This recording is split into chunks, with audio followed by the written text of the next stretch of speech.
Firing થયું હતું। તે સમગ્ર મામલો પ્રકાશમાં આવ્યો છે। સુરતમાં દ્વારકેશ સોસાયટીમાં ક્રિકેટની રમત બાબતે ફાયરિંગ થયું હતું। ક્રિકેટમાં ઝઘડો થતા જ ફાયરિંગની ઘટના બની હતી। તો સુરતના પલસાણામાં ટુંડી ગામે ફાયરિંગની ઘટના બની હતી। લોકોનું ટોળું વિકાસના બંગલોઝમાં મારવા માટે પહોંચ્યું હતું। વિકાસે લોકોનું ટોળું જોઈને બારોબાર બંદૂકથી ફાયરિંગ કર્યું હતું।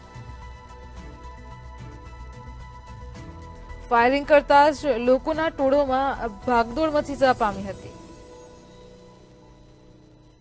ફાયરિંગ થતા 2 થી 3 લોકો ઇજાગ્રસ્ત પણ થયા હતા। સમગ્ર ઘટનાને પગલે પલસાણા પોલીસનો કાફલો ઘટના સ્થળે પહોંચ્યો હતો। ફાયરિંગમાં ઇજાગ્રસ્તોને નજીકની હોસ્પિટલમાં સારવાર અર્થે ખસેડ્યા હતા। ફાયરિંગને પગલે ડીવાયએસપી પણ ઘટના સ્થળે દોડી આવ્યા હતા। હાલ તો પલસાણા પોલીસે આગળની તપાસ હાથ ધરી છે। તો સુરતમાં પલસાણાના ટુંડી ગામ ખાતે આવેલ દ્વારકેશ સોસાયટીમાં ક્રિકેટની રમત બાબતે ફાયરિંગ થયું હતું। ક્રિકેટની રમતમાં ઝઘડો થતા જ ફાયરિંગની ઘટના બની હતી। આજ મુદ્દે આપણી સાથે સંવાદદાતા અક્ષય મકવાણા ફોનલાઈન પર જોડાઈ ગયા છે। જે અક્ષય, સુરતથી ફાયરિંગની ઘટના પ્રકાશમાં આવે છે। ક્રિકેટની બાબતમાં ઝઘડો થયો હતો અને ફાયરિંગ થયું હતું, શું છે સમગ્ર મામલો?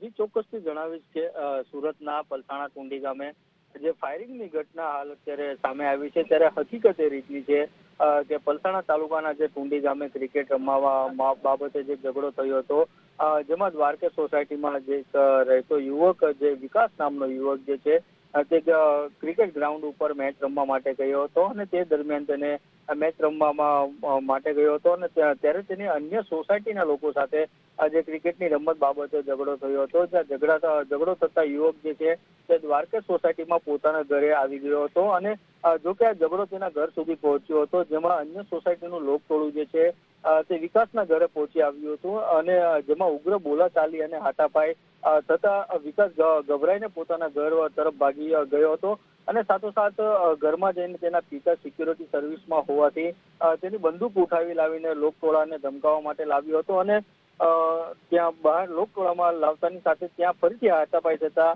આજે બંદૂક જે છે તેનું ટ્રિગર દબાઈ જતા તેનું ફાયરિંગ થયું હતું અને જો ફાયરિંગ થતાની સાથે લોકટોળામાં ભાગદોડ પણ મચી જવા પામી હતી અને સાથોસાથ જે ફાયરિંગ થતાની સાથે 2 થી 3 લોકો ઇજાગ્રસ્ત પણ થયા હતા અને જે આ ફાયરિંગ થતાની સાથે જ ઘટના સ્થળે જે છે તે પલસાણા પોલીસનો કાફલો તેમજ ડીવાયએસપી સહિત પણ ઘટના સ્થળે દોડી આવ્યા હતા।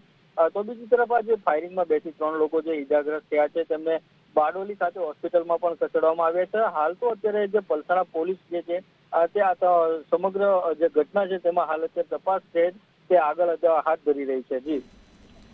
જી અક્ષય, જાહેરમાં જ ફાયરિંગનો મામલો પ્રકાશમાં આવ્યો છે। પોલીસે આ ઘટનાને લઈને આગળ કઈ રીતની કાર્યવાહી કરી છે? જી ચોક્કસથી જે પ્રમાણે હાલ અત્યારે જે વિકાસ નામનો જે યુવક છે તેને લોકટોળું તેના ઘરે જ મારા જે ઝઘડો કરવા માટે આવ્યો હતો। ઝઘડો થતા જ જે વિકાસ જે છે તે પોતાના પિતાની જે બંદૂક, સિક્યુરિટી સર્વિસની બંદૂક જે છે તે બહાર લાવીને જે ફાયરિંગ કર્યું હતું અને ફાયરિંગ થતાની સાથે જ લોકટોળામાં જેટલે 2 થી 3 લોકોને ઇજાગ્રસ્ત થવા પામ્યા હતા અને તેને જ લઈને જે પલસાણા પોલીસ છે તે ઘટના સ્થળે પહોંચી હતી અને હાલ અત્યારે વિકાસ તેમજ જેટલા પણ લોકોને ઇજાગ્રસ્ત થયા છે તેમાં મહિલાઓ પણ છે, તે મહિલાઓને પણ જે ગોળી જે વાગી છે તેને પણ હાલ અત્યારે જે પોલીસ છે તેમની પૂછપરછ કરી તેમનું નિવેદન લઈને હાલ અત્યારે આગળની કાર્યવાહી જે છે તે ચોક્કસપણે આગળ વધારી રહી છે। જી અક્ષય, જે ટાઈમે લોકોના ટોળા ઉપર વિકાસે ફાયરિંગ કર્યું તો તે દરમિયાન લોકોના ટોળામાં પણ ભાગદોડ મચી ગઈ હતી। ઘટના સ્થળે જે સ્થાનિક લોકો હાજર હતા તેમનું આ ઘટનાને લઈને શું કહેવું છે?